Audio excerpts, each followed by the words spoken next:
Well, Qantas is preparing for a nationwide restart from December 21, with all its crews to be back to work before Christmas. New South Wales opens its borders to the world from November the 1st, and the carrier has announced several international routes will restart sooner than expected, with Delhi, Singapore, Fiji, Johannesburg, Bangkok and Phuket among the earliest to open up. Joining me now live is the CEO of the Tourism and Transport Forum, Margy Osmond. Margy, good afternoon. Great to see you. Firstly, I guess the big question is, how is this going to work? What do we need to be aware of before booking a flight? Well, lovely to see you too, Danica, and in a week where we've had so much good news. Look, I think the important thing here is research is going to be the friend of the modern traveller.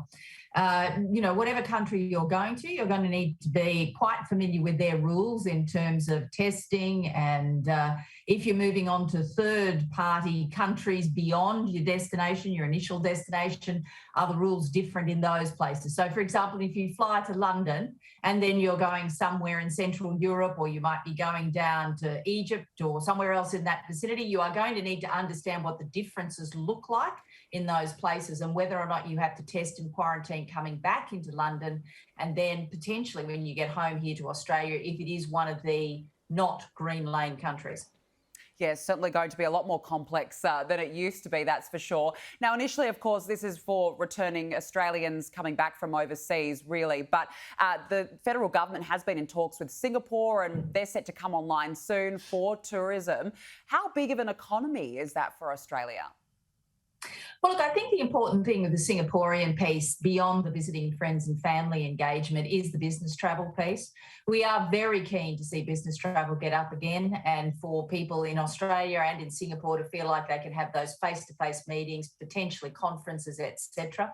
That's a really important part of the puzzle.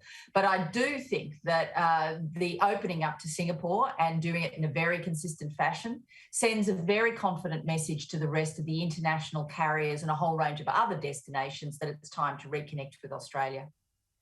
We know as well Bali could potentially be on the table for flights soon, but the Prime Minister saying, or Alan Joyce yesterday saying, that you might have to stay in a resort for a few days if you do go over there before connecting to the general community. What does happen if you get caught out overseas in an area where there have been a number of cases? What happens? Well, essentially, this is the moment, I think, for you to have some of the new types of travel insurance that are now available that give you a little bit of protection in that space.